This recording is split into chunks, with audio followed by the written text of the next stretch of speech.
So my parents are renovating their garage, and the first thing that is getting done is the floor. So today my dad and I are going to start the process of applying an epoxy floor. As you can see, the current state of the floor is really bad, with stains and cracks all across it, so this transformation is going to be a good one, so watch till the end to see the end result. The first step in this process is to grind the concrete to give the epoxy a surface to bond to. We had a shop vac attached to the concrete grinder, but it didn't really work in terms of sucking up the concrete grindings. As you can see, it just kept it on the floor instead of going up into the air. So after this step, we had to go over the entire floor with another shop vac to remove the grindings.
As you can see here, the baseboard is very dinged up, and instead of replacing it, we just cleaned it and painted it.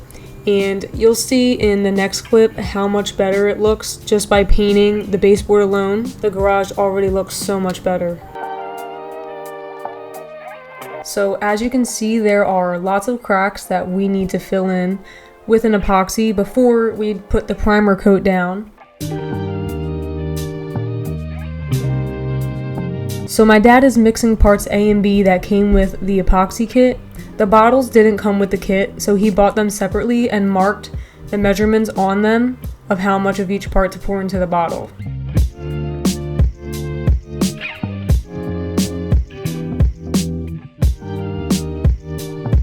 As you can see, where the deeper cracks are, the epoxy is just going right through it and not filling it up. So we had to go back and fill in the deeper cracks with some of the leftover concrete grindings before applying the epoxy again.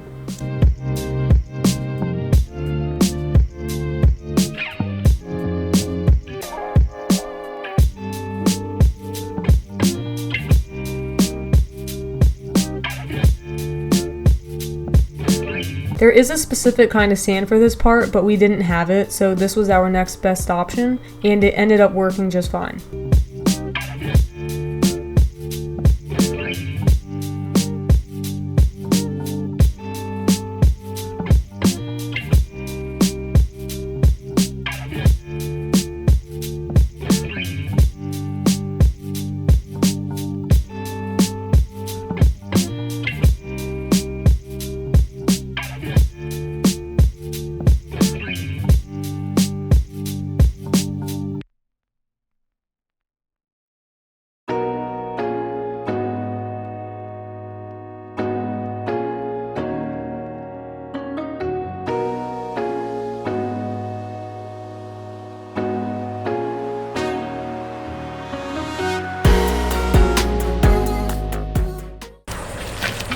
It dried up on the inside of the bottle. Oh boy. Alright, so this bottle's probably done. I'm not sure I'm getting that out. Wow. Well,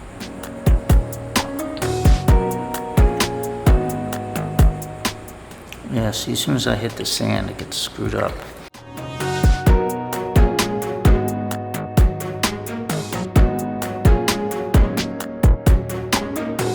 And this is what the epoxy looks like after it dries. The drying time for this epoxy is 30 minutes, so after that we then could start grinding it with an angle grinder. This part was extremely messy, so I only recorded a little bit at the start because within minutes there was a cloud of dust in the garage. After vacuuming the floor again from using the angle grinder, we wiped the floor with a bucket of water, a little bit of Dawn dish soap, and a sponge before applying the first layer of primer. My dad also put painter's tape around the baseboard to protect it from the epoxy. And this is what the cracks look like after they've been grinded down. Alright, so now it's time to apply the primer coat. My dad mixed parts A and B together, and then he poured it around the floor. I started rolling it around the perimeter while he took a squeegee to spread it out, and then I used a larger roller to roll the whole floor. As a tip, do not leave the epoxy in the bucket as it will cure faster as opposed to it being spread out on the floor. So pour the whole bucket around the floor to give yourself more time to work with it.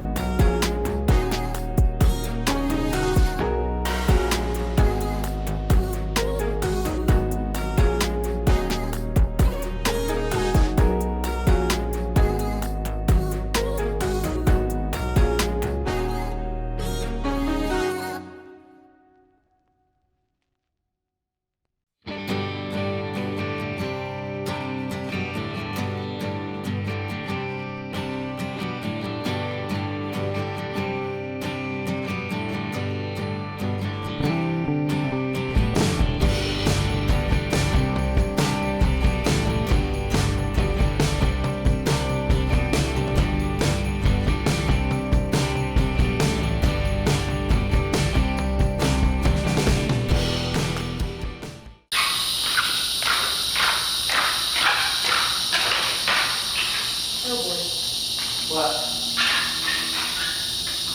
Malfunction?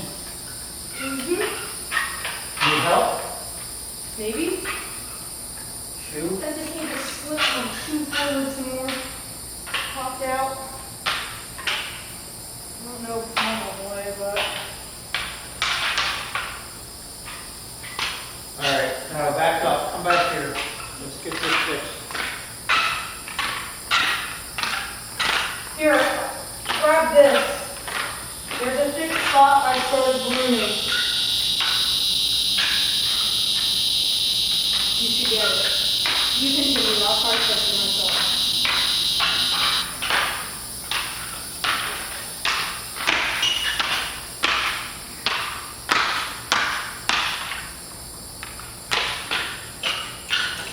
You're doing what? You're trying to pull it? I didn't do anything, it just, my foot came out, my heel came No, out. no. Oh yeah, I was trying to pull it back. What's your plan? It looked too thick over there, so I was going back over it, pulling it down for him. Yeah. So you're pulling it and not as opposed to pushing. Yeah, when I went back over it again. I was doing both ways at first, push and then pull back. But to spread it out, I just started pulling it toward the garage door.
After 16 hours of drying time, it was time to do another epoxy coat with the same method as the first one, and then it was time to throw the flakes on the floor.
That's cool.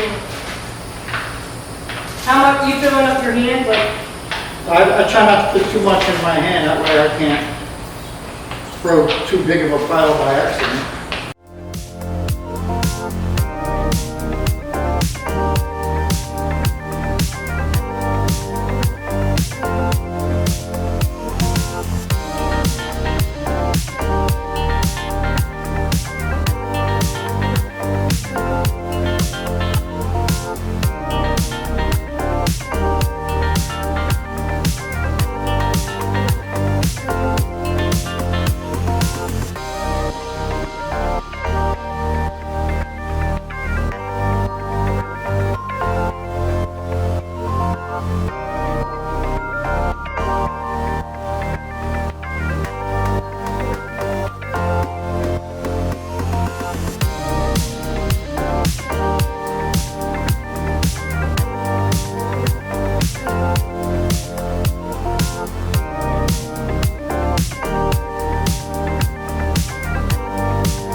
After another 16 hours of drying time, it is time to apply the top coat.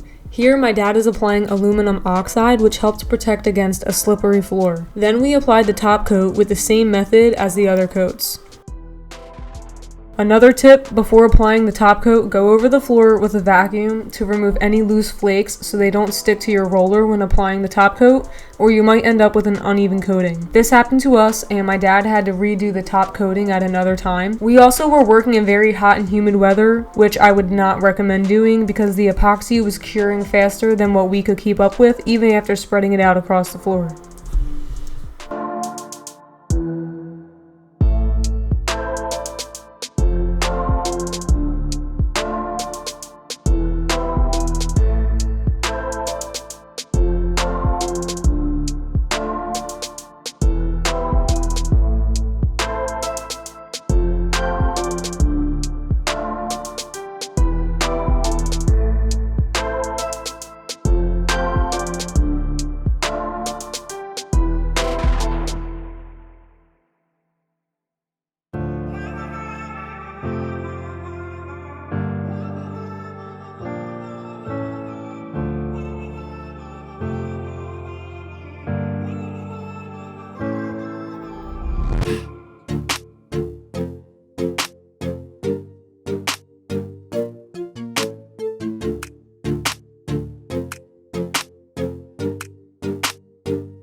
So as you can see, due to the very hot heat and humidity, the top coat did not spread evenly, and so my dad did go back another time when it was cooler out and fix the top coat. And at the end of this, I will add a picture of what it looks like now that it's fixed, and also the walls are painted.